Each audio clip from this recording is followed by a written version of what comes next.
আসসালামু আলাইকুম। ব্র্যাক ব্যাংকের অ্যাকাউন্ট খোলার পর অ্যাকাউন্টের অ্যাড্রেসটি ভেরিফিকেশন করা হয়। তো আপনার যখন ভেরিফিকেশন হবে, ভেরিফিকেশনটা ২ ভাবে হতে পারে। এক ব্যাংক থেকে লোক আসবে এবং সে আপনার অ্যাড্রেসটি ভেরিফাই করবে। অথবা আপনার যদি প্রেজেন্ট এবং পার্মানেন্ট অ্যাড্রেস দুটোই সেম হয়, তাহলে দেখা যাবে যে আপনার অ্যাড্রেস ভেরিফিকেশনটি অটোমেটিক হয়ে যাবে। এবং অ্যাড্রেস ভেরিফিকেশন হওয়ার সাথে সাথেই আপনার ডেবিট কার্ডটি অটোমেটিক্যালি ইস্যু হয়ে যায়।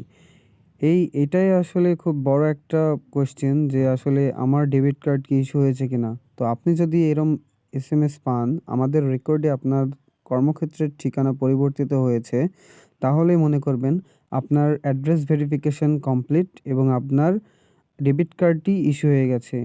হয়তোবা যদি ঢাকার মধ্যে আপনার বাসা হয় তাহলে হচ্ছে আপনি ৩ কর্মদিবস এবং ঢাকার বাইরে হলে ৭ কর্মদিবসের মধ্যে আপনার ডেবিট কার্ডটি আপনার হাতে পেয়ে যাবেন। ভিডিও প্লে করার জন্য আপনাদের সবাইকে অসংখ্য ধন্যবাদ।